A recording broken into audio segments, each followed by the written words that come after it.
일어난 날이죠.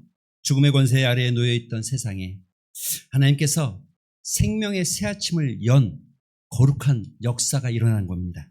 무덤이 열렸고 그리스도는 살아나셨습니다. 무덤은 열렸고 그리스도는 살아나셨습니다. 할렐루야. 이것이 오늘 우리에게 주는 이 은혜가 무엇인가? 여러분, 예수 그리스도께서 살아계신다. 여러분 믿으십니까? 이 놀라운 은혜가, 이 놀라운 메시지가 사실은 2000년 동안 이어오는 교회들을 세웠고 많은 성도들을 살렸고, 예수가 살아계신다, 이 믿음의 선포와 이 역사적인 사건이 우리의 믿음의 기본 근거입니다.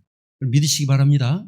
이것은 그냥 우연히 누군가의 지어낸 이야기도 아니고 어떤 그냥 입술로 그런가 보다라고 말하는 그런 고백이 아니고 진실로 2000년 전에 이 땅 가운데 인류 역사에 가장 놀라운 기적, 가장 놀라운 역사, 운명을 바꾸는 역사가 일어난 겁니다. 죽음의 권세를 깨트리고 무덤은 열려졌고 그리고 예수 그리스도는 살아나셨다. 이건 여러분 놀라운 선포입니다. 이 선포는 교회가 있는 한, 성도가 있는 한, 복음이 증거되는 한 모든 곳으로 모든 사람에게 모든 세대 가운데 선포되어져야 될 진리의 말씀입니다. 그런데 여러분, 이런 중요한 이야기들을 들을 때 사실은 여러분 그렇지 않습니까? 기원전 490년 전에 보면 그리스와 페르시아 연합군이 싸우죠. 그런데 그리스가 승리합니다. 그래서 아테네에 한 병사가 뛰어갑니다. 여러분 잘 아시죠? 예, 마라톤의 시작이 거기서 나온 겁니다. 그래서 뛰어가서 가장 왕에게 먼저 이 기쁨의 소식, 우리가 이겼다는 소식을 전달했습니다. 그리고 그 자리에 쓰러져 죽었죠. 이겼다는 소식, 그 좋은 소식을 왕에게 알려야 되기 때문에 왕에게 나아갔죠. 여러분 1945년 8월 15일 우리나라가 독립합니다. 일본이 항복합니다. 해방의 소식이 퍼지기 시작했습니다. 그런데 가장 먼저 전달된 것은 누굽니까?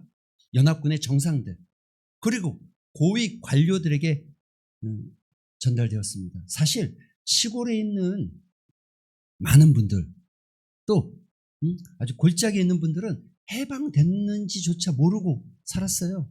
일주일이 지나서야 소식을 듣게 되어지고 라디오가 울려지고 신문이 돌기 시작해야 그제서야 해방을 믿기 시작했죠. 중대한 소식, 좋은 소식은 언제나 여러분 권력자들, 왕 또는 높은 자리에 있는 사람들이 먼저 듣고 먼저 알고 먼저 소유하게 되는데, 그럼 오늘 본문, 여러분과 제가 읽은 이 본문의 말씀은 전혀 뜻밖이죠. 인류의 역사에 가장 놀라운 사건 아닙니까? 무덤이 열리고 예수가 살아나고.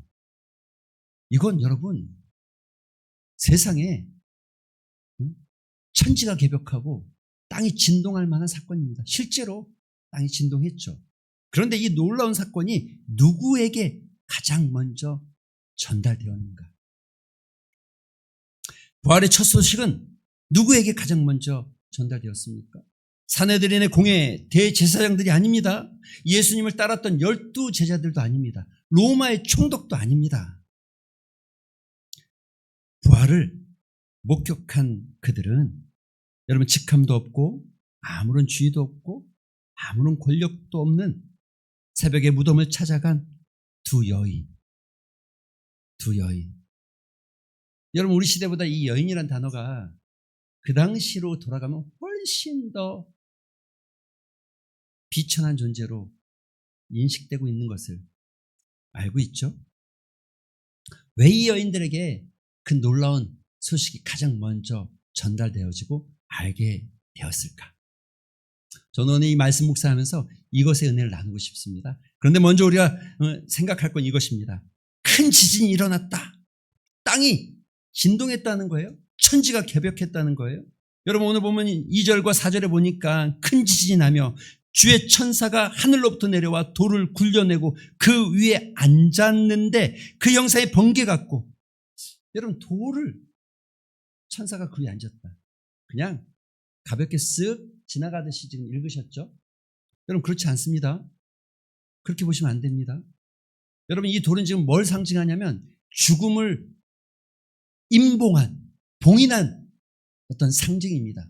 죽음을 딱, 다른 말로 삶과 죽음을 갈라놓듯이 딱 그 돌이 입구를 막아버린 겁니다. 그런데 지금 천사가 굳이 뭐 돌 굴려놓고 그 위에 올라가 있을 필요가 있겠습니까? 어디든지 있을 수 있는데. 그런데 천사가 지금 상징적으로 돌 위에 앉아있다는 거예요. 사랑하는 성도 여러분, 사람에게 변하지 않는 진리, 인생이 수천 번이 흘러가도 바뀌지 않을 진리, 그것은 죽음입니다. 이 땅은 모든 사람, 남녀노소를 막론하고 가진 자나 가난한 자나 배운 자나 못 배운 자나 권력이 있나 없나 모든 사람은 반드시 죽게 되어 있습니다. 성경은 그것을 이렇게 말하고 있죠. 히브리서 9장 27절, 한 번 죽는 것은 사람에게 정해져 있다. 그리고 그 죽음이 왜 일어나는지에 대해서도 성경은 분명하게 이야기하고 있습니다. 그 죽음이 바로 죄의 결과임을 성경이 로마서에 3장과 5장에 여러분 수없이 말하고 있습니다. 그런데 놀라운 것은 이 죽음이라는 거, 사단은요, 이 죽음을 여러분 사용한다는 거죠. 히브리서 2장에 보면 이런 말씀이 있습니다. 여러분 기억하십시오. 죽음을 통하여 죽음의 세력을 잡은 자, 곧 마귀. 다른 말로 지금 마귀를 멸하기 위해서 예수님이 오셨다는 말씀을 하고 있는데 그 앞전에 지금 이렇게 말하고 있는 게 죽음의 세력을 잡고 있는 마귀라고 말하고 있는 거예요. 사단은 여러분 우리를 향해서 죽음이라는 무서운 칼을 빼들고 죽음이라는 무서운 무기로 우리를 위협하고 우리를 두렵게 하고 우리에게 염려와 근심을 불어넣기 시작하고 우리를 그래서 한평생 그 죽음의 종노릇하게 만드는 게 사단이 하는 일이에요. 그래서 인간은 죽음에 대한 두려움으로 살아가고 절망으로 미혹당하고 하나님의 약속을 그 죽음 앞에서 포기하는 일들이 얼마나 많이 생깁니까? 그리고 예수님이 죽으셨을 때 그 새벽에 커다란 돌로 그 죽음이 확인되었고 봉인되었고 인증되듯이 무덤 입구를 막아버리셨던 거죠. 뿐만 아닙니다. 로마의 군인들이 앞을 지키고 있었습니다. 완벽하게 사단은 승리한 것처럼 보이고 죽음으로 이 땅을 두렵게 만들 수 있고 많은 이들이 너희가 믿었던 예수도 이렇게 죽을 수밖에 없다는 것을 보여주면서 너희도 다 죽게 될 것이고 너희가 죽지 않으려면 그 불안과 염려를 우리에게 밀어넣으면서 우리를 흔들고 있는 거죠. 그러나 하나님이 움직이십니다. 하나님 살아계십니다. 큰 지진이 났습니다. 땅이 흔들리기 시작했어요. 여러분 놀랍게도 마태복음 28장까지 다 읽어보시면 지진의 사건이 2번 나타나고 있어요. 여러분 2번이 언제인 줄 아십니까? 하나는 예수님께서 십자가에 달리셔서 죽으실 때 땅이 흔들리고 땅이 갈라지고 성막의 휘장이 찢어지는 역사가 일어났죠. 그리고 또 하나는 언제입니까? 그러니까 예수님께서 죽으시는 역사에 지진이 일어났고 또 하나는요, 예수님이 다시 살아나는 역사에 지진이 일어났던 거죠. 천사가 내려와 돌을 굴리고 그 위에 앉았습니다. 이것은 단순히 돌의 이동을 말하는 게 아닙니다. 죽음을 봉인했던 그 돌, 천사가 그 봉인을 제거하고 그 위에 앉은 것은 삶과 죽음을 다스리는 권세가 하나님께 있음을 보여주는 겁니다. 여러분 사단에게 있는 게 아니라 하나님께 있다는 것을 분명히 선포하고 있는 겁니다. 삶과 죽음의 권세는 오로지 이 땅을 창조하시고 우리의 생명 대신 예수 그리스도 하나님 아버지께만 있다는 것을 성경은 말하고 있는 거예요.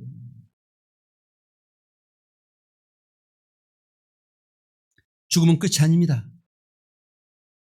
죽음은 하나님 앞에서 권세를 잃어버렸습니다. 더 놀라운 것은 이거 보세요. 성경이 이렇게 기록하고 있어요. 여러분 보시면 이 성경 말씀이 이렇게 기록하고 있잖아요. 죽은 자들, 그러니까는 군인들이 거기를 지키고 있었는데 천사가 나타나자 이 살아있던 자들이 어떻게 됐다고요? 성경에 보시면 어떻게 돼 있다고요? 예? 죽은 자같이. 2절과 3절, 4절에 보면 이렇게 말하죠. 그 영상이 희고 번개 같고 그 옷은 눈같이 희건을 지키던 자들이 그를 무서워하여 떨며 어떻게 됐다고요? 죽은 자와 같이 되었더라. 참 역설적이지 않습니까? 죽은 자는 산자가 되어졌고 산자는 죽은 자같이 되어졌고 이 중심에 뭐가 있습니까? 하나님, 예수 그리스도, 우리의 구세주, 그분이 계신 겁니다. 죽은 자를 지키러 온 자들은 죽은 자처럼 쓰러졌고 죽은 자로 누워있던 우리 주님께서는 살아나셨고 사탄이 죽음으로 막으려 했던 그 자리에서 하나님은 생명으로 응답하시고 생명의 문을 다시 여셨다는 거죠. 그가 살아나셨다. 그가 살아나셨다. 본문 7절과 5절에 보면 천사가 여자들에게 말하여 이르되 너희는 무서워하지 말라. 십자가에 못 박히신 예수를 너희가 찾는 줄을 내가 아노라. 그가 여기 계시지 않고 말씀하시던 대로 살아나셨다. 지금 두려워하지 말고 두려워하지 말아라. 이 원어적 의미를 살펴보면 명령어입니다. 명령어. 현재를 가리킨 현재 명령어라고 하는데 명령의 의미가 이런 거예요. 죽음, 두려움 앞에 있는 너희들은 두려움을 멈춰라. 죽음 앞에서 무덤 앞에서 더 이상 두려워하지 말라는 겁니다. 왜요? 왜 그렇게 하지 말라는 겁니까? 그가 살아나셨기 때문에. 그가 살아나셨기 때문에. 그가 죽음의 권세를 깨트리고 살아나셨기 때문에 그가 여기 계시지 않냐고 그가 살아나셨다. 하나님께서 예수 그리스도를 여러분 성경에 살아났다는 이야기는 살아나셨다는 얘기는 대부분 다 수동태로 쓰여집니다. 수동태와 능동태. 혹시 우리 권사님들 나이 드신 분들은 좀 헷갈릴 수 있는데 쉬운 단어입니다. 능동은 내가 스스로 하는 걸 능동이라고 합니다. 능동적인 사람. 수동은 뭡니까? 내가 안 하는데 다른 사람이 나를 하게끔 만드는 걸 어쩔 수 없이 움직여진다. 그런데 이 모든 살아났다라고 말하는 이 단어는 다 수동태입니다. 왜요? 하나님께서 하시는 거거든요. 하나님께서 하신 거거든요. 내가 한 게 아니고 심지어 그리스도께서도 자기가 살아날 수 있는 권세가 있고 능력이 있음에도 불구하고 그 살아나게 하시는 일은 하나님께서 하신 겁니다. 하나님께서. 왜 이거 하나님께서 하십니까? 이거의 주인이 누군지를 명확하게 말씀하고 있는 거죠. 사도 바울이 이 부활에 대해서 이렇게 말씀하십니다. 고린도전서 15장 20절에 보면 그리스도께서 죽은 자 가운데서 다시 살아나사 수동태입니다. 잠자는 자들의 첫 열매가 되셨다. 첫 열매. 할렐루야. 첫 열매. 여러분 이게 읽을 때마다 은혜고 소망이 생기는 단어 아닙니까? 첫 열매. 주님이 첫 열매. 그러면 그 다음에는 두 번째 열매, 세 번째 열매, 100번째 열매, 1000번째 열매. 나도 그 열매 안에 들어갈 수 있겠구나. 할렐루야.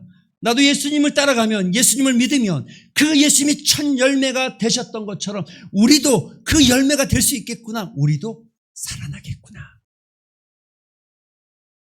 천사들은 말합니다. 그가 말씀하신 대로. 사실 예수님은 3번씩이나 부활에 대해서 말씀하셨고 미리 제자들에게 알려주셨습니다. 하지만 많은 사람들이 다 그렇게 생각했어요. 진짜 그 말씀대로 될까?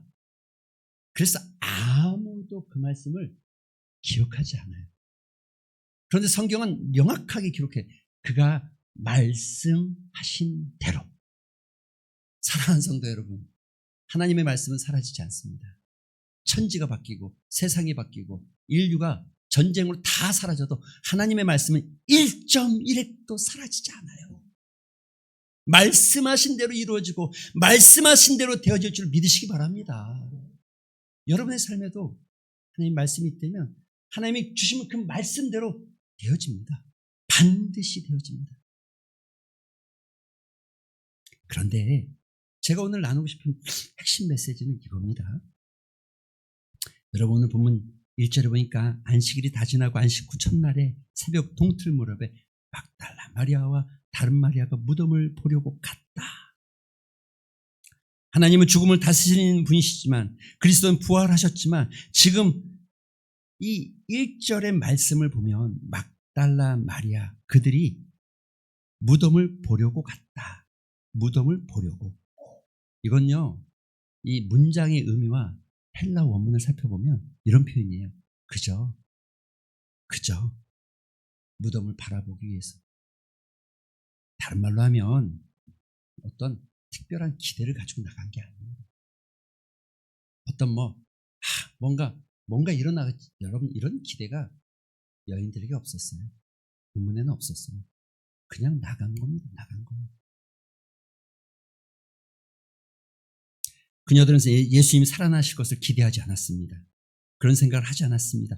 부활을 예상하고 간 것이 아닙니다. 기적을 구하려고 간 것도 아닙니다. 아무것도 기대할 수 없는 상황이었고, 이미 십자가에서 예수님은 죽으셨고, 그는 무덤에 묻히셨고, 돌로 그 입구를 막으셨고, 로마의 병사들은 그 앞을 지키고 있었기 때문에 더 이상 어떤 것도 기대하기 어려운 상황.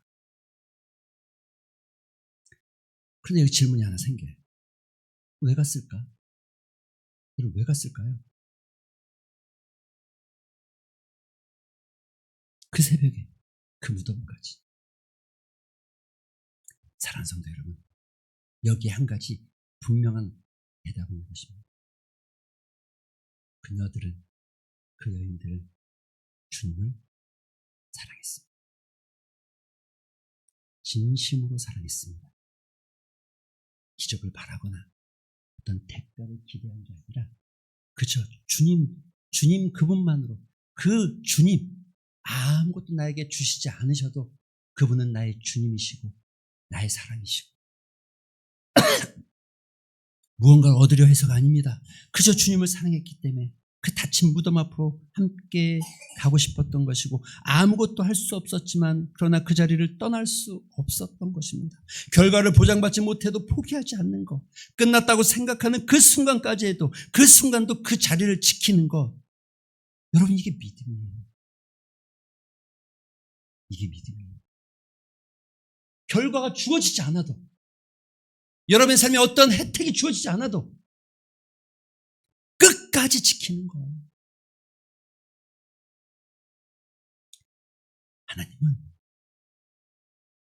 하나님이 찾으시는 분은 그런 분이 아닐까.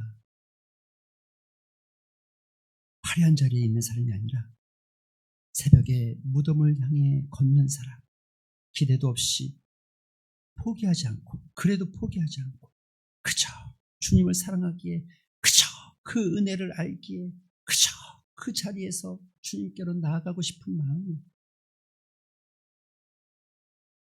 그런데 부활의 첫 소식은 바로 그렇게 주님만 사랑하고 모두가 다 끝났다고 생각해서 숨고 도망가 버린 그 상황 속에 그 여인들이 그 무덤에 나갔을 때, 가장 비천한 여인들이 나갔을 때 놀라운 이 기적의 소식은 왕도 아니고 제사장도 아니고 화려한 신분을 가진 사람도 아니고 12 제자도 아닌 바로 그 여인들에게 그 부활의 놀라운 첫 소식이 전달되었다는 거죠.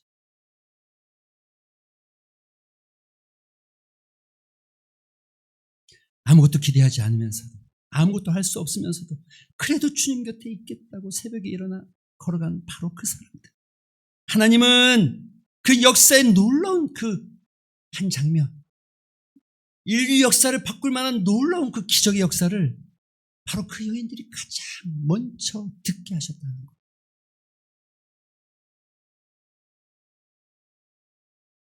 이 시간에 우리가 이 말씀대로 한번 묵상해 볼 필요가 있습니다. 사랑하는 성도 여러분, 물어보고 싶습니다. 우리 믿음은 어떻습니까? 언제부턴가 어떤 조건을 좀 갖고 있지는 않습니까? 기도하면 응답이 있어야 되는데 응답이 없으면 뭐하러 해?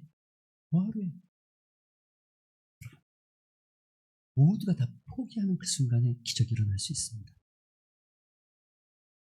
헌금을 드려도 하나님께서 복을 주시지 않는 것 같고 형편은 나아지지 않는 것 같아요. 뭐하러 해? 자꾸 예배에 나아가도 하나님 내 기도를 듣지 않는 것 같고 내가 뭔가 잘못하는 것 같고 괜히 예배도 힘들어지고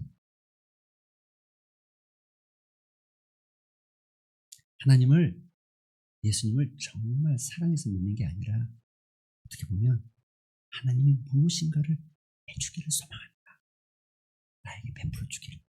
하다못해 나에게 기쁨이라도 좀 주고 평강이라도 좀 주고. 조심스럽게 한번 생각해 봅니다. 우리 믿음을 진단해 봅니다. 여러분, 이런 모습은 믿음이라기보다는 어떤 면에서 거래 같은 것이 아닐까 싶은 마음도 들어집니다. 병이 낫지 않아도 새벽을 깨우고 응답이 없는 것 같아도 아무런 변화, 기대할 수 있는 상황이 아무것도 일어나지 않고 내 인생의 무덤은 그 큰 돌로 닫혀 있는 것 같고, 로마의 병정들이 그 무덤 입구를 지키는 것처럼 내 상황은 하나도 좋아지지 않고 바뀌어지지 않는 것 같고, 그러나 끝까지 포기하지 않지.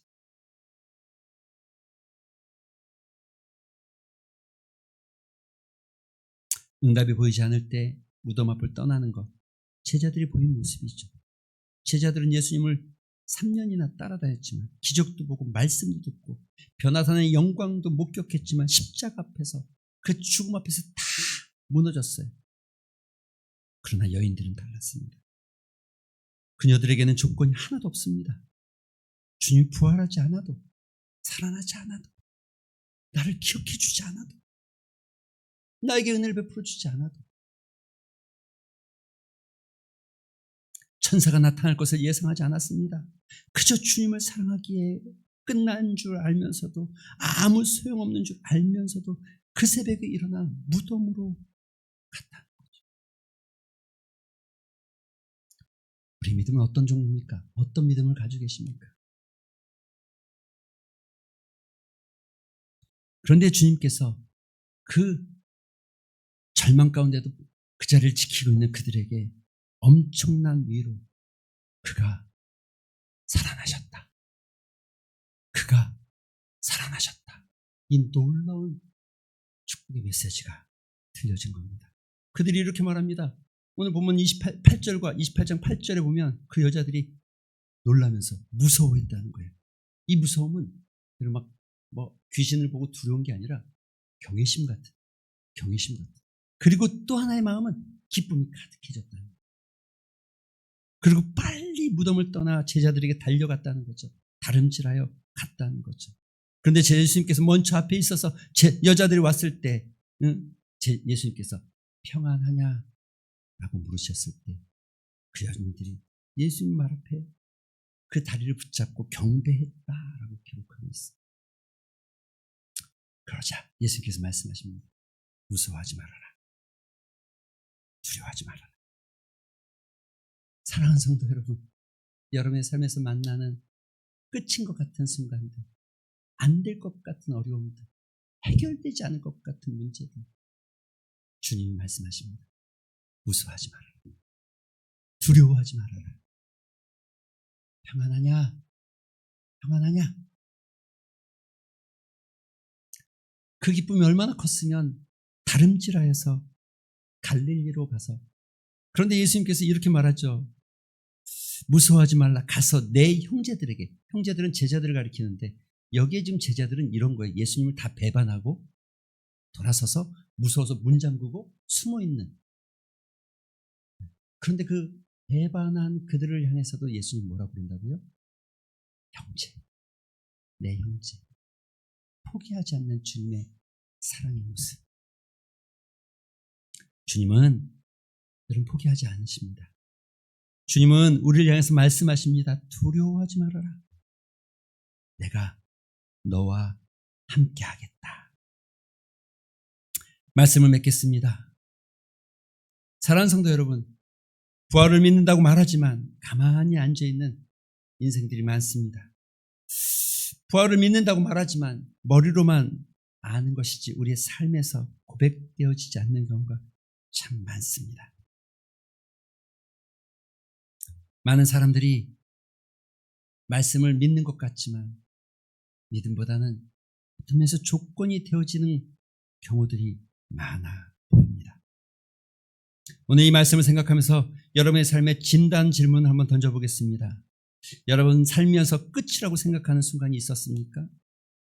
물질의 문제, 건강의 문제, 어떤 문제든지 나아지지 않을 것 같은 상황, 변화되지 않는 환경. 그러나 그 순간에도 변함없이 예배 자리를 지키고 기도의 자리를 지키고 계십니까?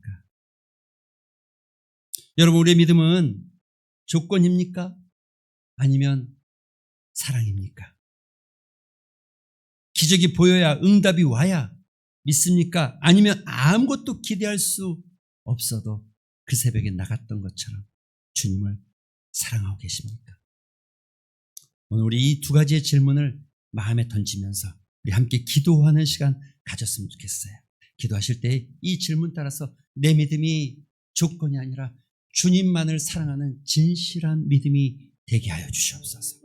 하나님, 내 인생 가운데 끝났다고 생각하는 어떤 일들, 하나님, 그러나 끝났다고 생각하고 포기해야 될 그 순간에도 나는 예배의 자리, 기도의 자리를 통해서 하나님의 일하심을 경험하는 믿음의 삶을 살게 하여 주시옵소서. 이런 믿음의 고백을 담아서 우리 잠시 한번 합심해서 기도하며 나아가겠습니다.